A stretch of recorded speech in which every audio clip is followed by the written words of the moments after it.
The Prophet ﷺ would say, Iman, the faith which resides in your heart, it wears out the same way the clothes which you wear out. Therefore, always ask Allah to renew your Iman. Ahlul Sunnah wal Jama'ah, they say that Iman does not stay stationary.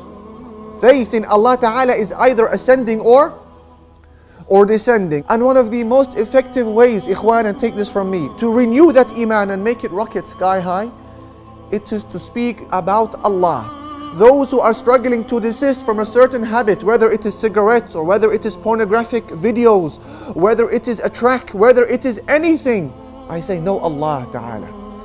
Anybody who is struggling to wake up for his salawat, his fajr salah, or any other prayer to pray on time, the cure to that is know Allah.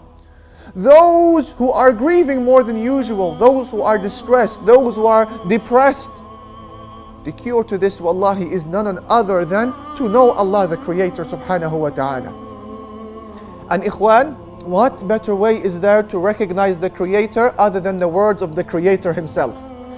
I know you've heard the verses before, but please now try to internalize them as Allah tells you who He is. Allahu Akbar. He says, He is Allah, besides whom no one has the right to be worshipped except Him. He is the knower of the seen and the unseen. He is the most gracious. He is the most merciful. Allahu Akbar. And then He says, Hu Allah, He is Allah. Alladhi la ilaha illa hu, besides whom none has the right to be worshipped except He. And then He says, Al-Malik, the King. Allahu Akbar. Al-Quddus, the pure. As-Salam, the one who is free from all defects. Al-Mu'min, the provider of security. Al-Muhaymin, the overseer. Al-Aziz, the almighty. Al-Jabbar, the compeller. Al-Mutakabbir, the supreme. Subhanallah wa ta'ala amma yushrikun. Glorious is Allah over that which they associate with Him. I want you, ikhwan, today, for your hearts to fill with the awe and the veneration and the hayba and rahba of Allah. Muhammad alayhi salatu wasalam, he says, Inna Allah la yanam. Allah Almighty does not sleep. Wa la yanbaghi lahu an yanam. And it's not appropriate for Allah to sleep. Yakhfidu al-qista wa yarfa'uh. Allah lowers justice and sometimes He raises it. Listen to this now. يرفع إليه عمل الليل قبل عمل النهار وعمل النهار قبل عمل الليل. The deeds of the night come up to Allah before the deeds of the day. And then He says, and the deeds of the day go up to Allah before the deeds of the night. How does that work? Allahu Akbar. Allahu Akbar. And then He says, حجابه النور. His veil between us and Him is light. What happens if Allah Ta'ala was to remove this veil? لو كشفه لأحرقت سبحات وجهه ما انتهى إليه بصره من خلقه. If Allah Ta'ala was to remove this veil between us and His great self, the splendor of the countenance of Allah would burn and destroy everything. Allahu Akbar. Allah Ta'ala does not sleep. Have you thought about this one aspect of the greatness of Allah? Ya ikhwan, us, if 1 or 2 days pass by without sleep, we begin to get a little bit loopy.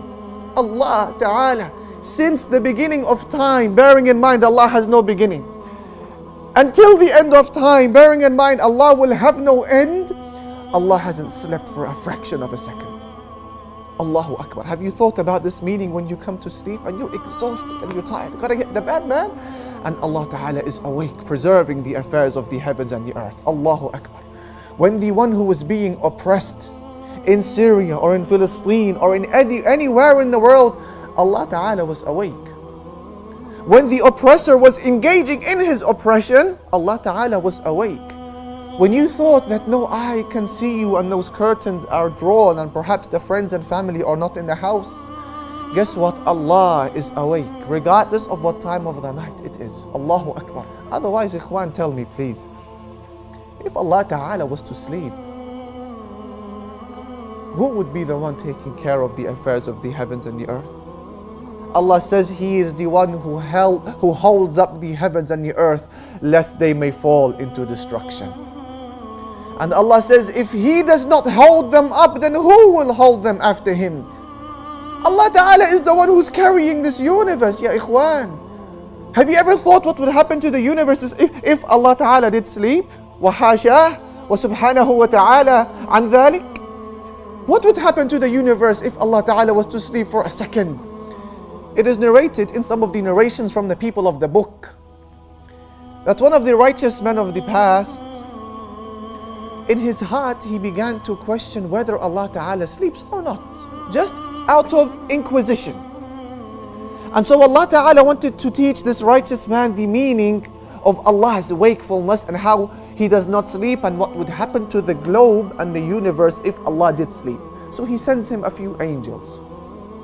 And a few angels, they give this man 2 vessels, and they say to him, stay awake and hold up these 2 vessels side by side and beware of sleeping. So he holds up the vessels. The first night passes and he's doing well. The second night comes and now he's beginning to slumber. The third night comes, what happens? He falls asleep and the vessels hit into each other and they smash. And then this man is told this is what would happen to the universe if Allah Ta'ala was to sleep.